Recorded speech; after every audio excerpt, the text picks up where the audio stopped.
Okay, now this is another topic. There is a principle which is called Lee-Chatelier principle. So this principle is applicable for the equilibrium reaction. So what is Lee-Chatelier principle? First time I will give you the statement. According to this principle,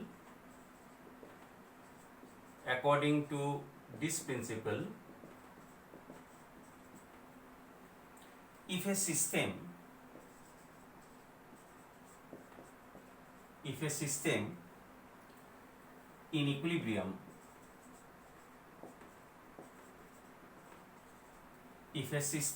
in equilibrium is subjected to change of temperature, pressure, concentration,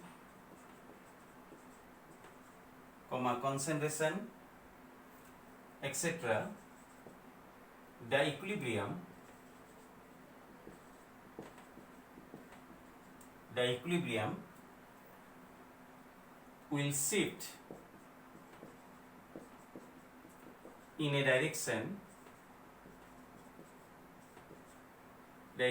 will shift in a direction that tends to undo the effect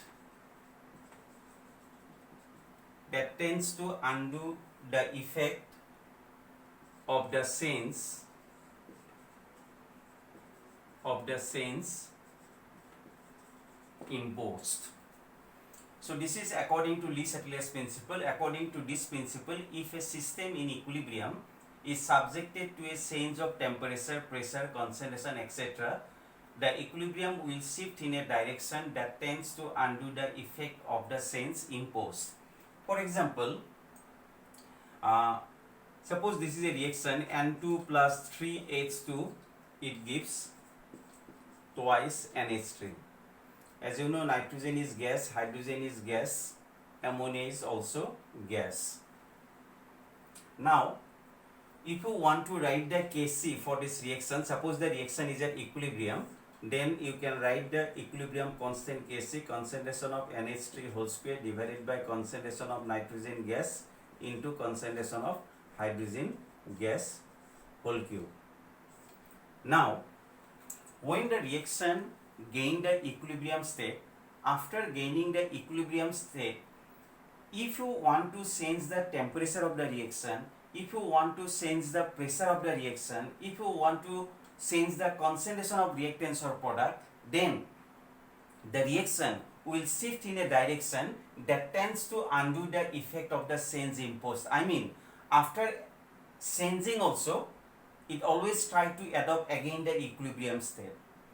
For example, suppose the reaction is at equilibrium and the Kc is this one, and you increase the concentration of ammonia, NH3. When the concentration of ammonia increases in your reaction, or if you increase the concentration of nitrogen and hydrogen, suppose the reactant concentration you increase in the reaction, then what happens? The value of these two will increase. When the value of these two will increase, then the value of Kc will change, I mean the equilibrium will break. But the reaction, what it will do? The reaction, when you increase the concentration of nitrogen and hydrogen, then automatically the reaction will move in forward direction so that more amount of ammonia will form. Ultimately, the concentration of ammonia also going on increasing. And that is why the value of Kc again it will remain same. That is why you can change the concentration of reactants or products, but the equilibrium will again retain its state.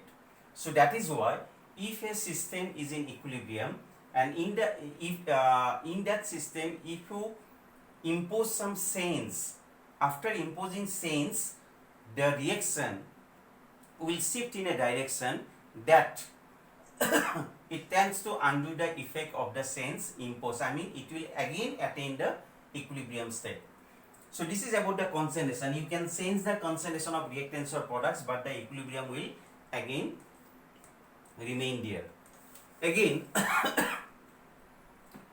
here you have seen nitrogen 1 mole, hydrogen 3 moles.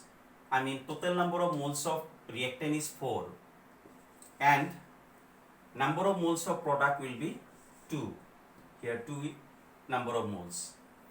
So in the forward direction, when you consider the forward direction, number of moles of reactants is more, number of mole of product is less. You know, volume is directly proportional to number of moles or number of molecules. In Avogadro's law you have got, I mean if number of moles going on decreasing in your product, then volume of the reaction also going on decreasing. So when volume decreases, I mean when forward direction takes place, volume going on decreasing, and when backward direction reaction takes place, volume going on increasing, because number of moles going on increasing. When number of moles going on increasing, volume also going on increasing. Now if you apply pressure, suppose you want to increase the pressure or you want to say decrease the pressure for the reaction. As you know, volume is inversely proportional to pressure. I mean when pressure increases, volume going on decreasing. When pressure increases, volume decreases. When pressure decreases, volume increases.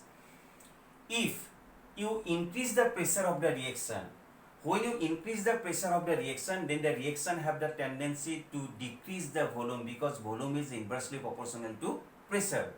So if you increase the pressure for the reaction, then the reaction have a tendency to decrease the volume, and to decrease the volume of the reaction, the forward direction will take place, because in forward direction volume going on decreasing. I mean it will remain the equilibrium state. Similarly, if you increase the pressure of the decrease the pressure of the reaction, then what happen? Decrease in pressure means volume going on increasing.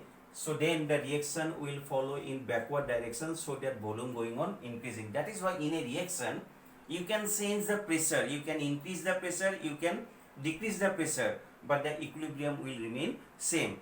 And depending on the reaction will follow either in forward direction or in backward direction. For this reaction, number of moles of reactant is more, number of moles of product is less. I mean in the forward direction, number of moles going on decreasing, that's why volume going on decreasing.